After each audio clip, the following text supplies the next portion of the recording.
Hello, this is Dr. Grande. Today I will analyze the case of Phoebe Bishop. First, I'll take a look at the background of this case, move to the timeline of the incident, then offer my analysis. Phoebe Bishop was born sometime around 2008 and lived in Gingin, Australia. This small town is in southeastern Queensland, 4 hours north of Brisbane. Phoebe's mother is named Kylie Johnson, and Phoebe has a younger brother. There has been no mention of any other relatives.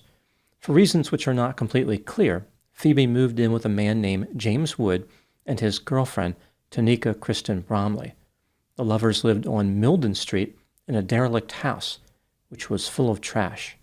The residence resembled a garbage dump, but less clean and orderly. Later, the authorities reported a pervasive stench of decay emanating from the property. It appears as though James and Tanika were renters. James divorced in the fall of 2024 and moved into the house. In early 2025, his girlfriend Tanika joined him. It was at some point after this when Phoebe moved in with the couple. Phoebe had a boyfriend who she had met in high school. He moved to Perth in Western Australia, which is all the way on the west coast of the continent, over 2,700 miles from Gingin. In order to visit him, Phoebe saved up money to buy a plane ticket.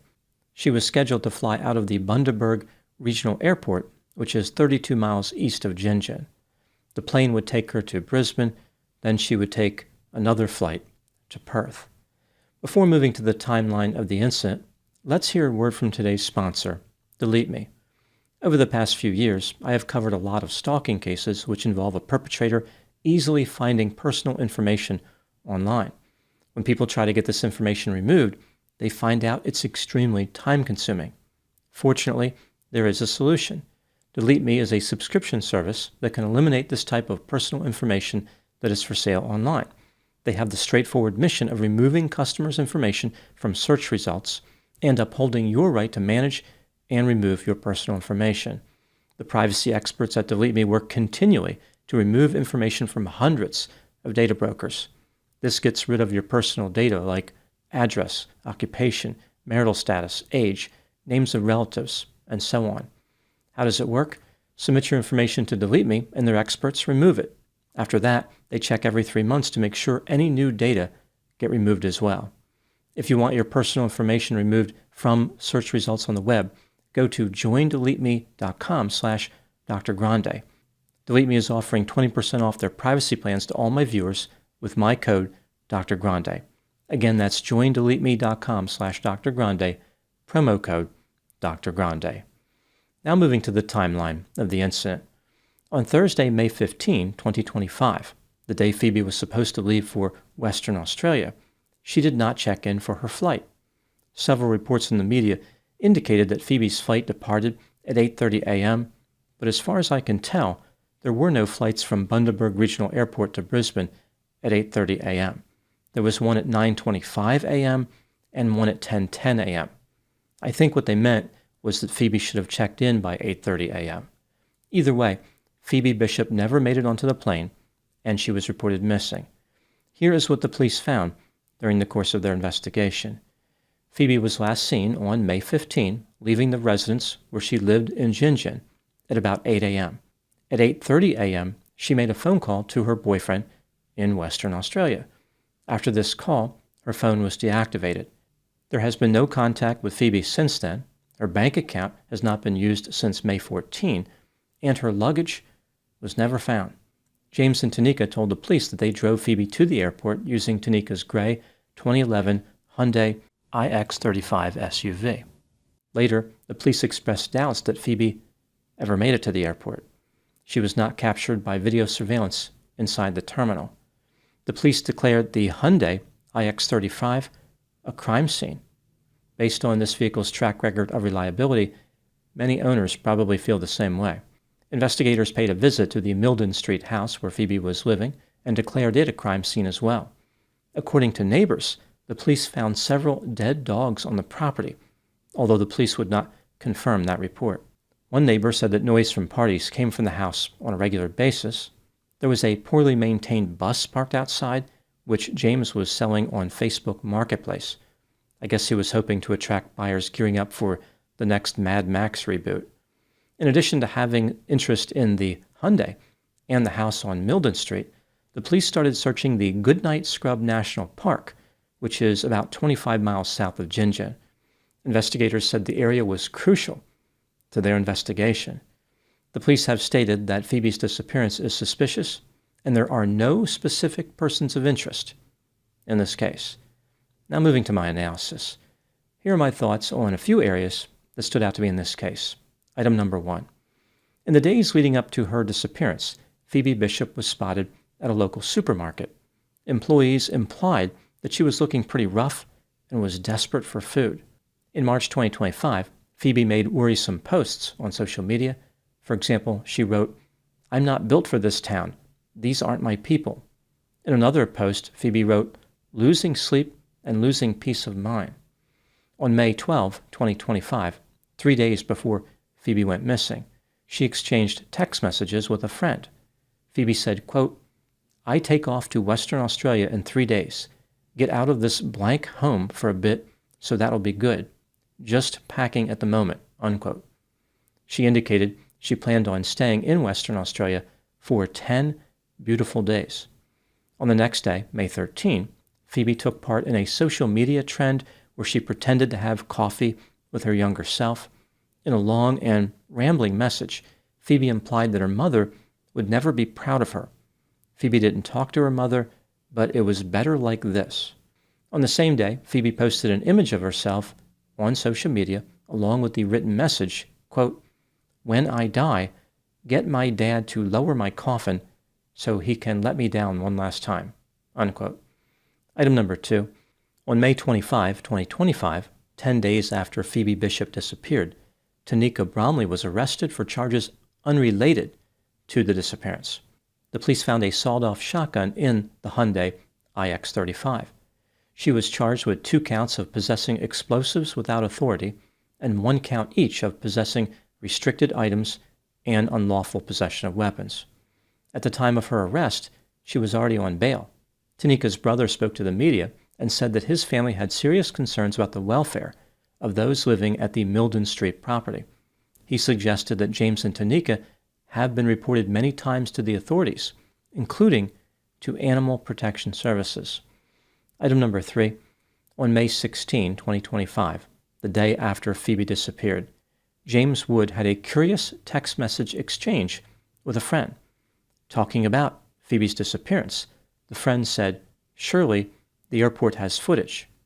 James responded, quote, "I don't know, but how's this 'cause I was one of the last people to see her alive. Cops basically asked me if I did her in or hurt her at all. I was like, what the blank? So yeah, that's nice to know that purely because I'm a male and look the way I do," unquote. The odd statements made by James do not prove that he harmed Phoebe, but they do prove that he is capable of murdering Grammer. Item number 4. A major focus of the investigation into Phoebe's disappearance is Tanika's Hyundai iX35. The police have asked the public for video surveillance near the Bundaberg Regional Airport on May 15 from 8:30 a.m. to 9:30 a.m. This is the day that Phoebe went missing. They are also interested in anyone who saw the vehicle near the Goodnight Scrub National Park. On this same day, May 15, the Hyundai was captured on a back road in Jinjin at 10:30 a.m. Residents near the Bundaberg Regional Airport reported seeing a Hyundai driving suspiciously in the area on May 16. The police were questioned about a rumor that Phoebe had been arguing with the driver of the Hyundai and was kicked out of the car. They responded, "That's forming part of our investigation." It appears as though someone tried to make the Hyundai difficult to identify.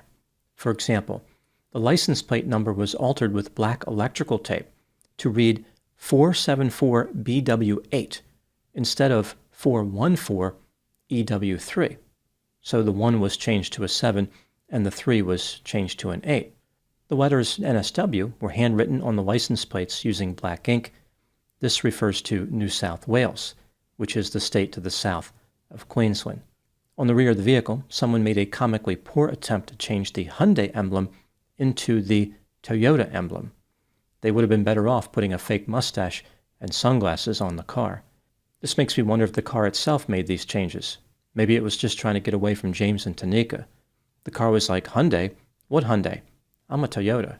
When the identity of a vehicle is disguised, it's usually because someone is trying to conceal wrongdoing. Now moving to item number 5. What do I think happened in this case? This is just a theory, my opinion. Phoebe Bishop was described by people who knew her as feisty, strong-willed, sassy, and a banshee. It sounds like she may have been a little bit impulsive. The social media posts she made right before her disappearance suggest that the relationship with her family was strained. Phoebe was going through a rough time. This hardship combined with impulsivity led her to make a poor decision. She moved into a disgusting house where James Wood and Tanika Bromley lived. Phoebe valued her freedom, but she was also tired of living in filth and was eager to go to Western Australia to get a break from the stench. She planned to leave for Western Australia on May 15, 2025. Phoebe left for the airport that morning, but she was murdered prior to her arrival. She was never dropped off at the airport. The motive for the murder is unknown, but it probably did not have anything to do with Phoebe's trip. Rather, an argument may have led to this tragedy. After the homicide, the killer disposed of Phoebe's body using Tanika's Hyundai iX35. To prevent the vehicle from being identified, they altered the license plates and the Hyundai emblem.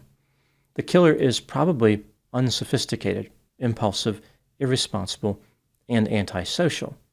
Based on the available evidence at the time I'm making this video, there is no way to know who the killer was. But of course, many people have their suspicions. One idea, which has occurred to a few people, is that James or Tanika could have been involved somehow in Phoebe's disappearance. There is no way to know for sure if they were involved, but one could make a good argument that the police should take a close look at them. For example, James and Tanika were the last people to see Phoebe Bishop.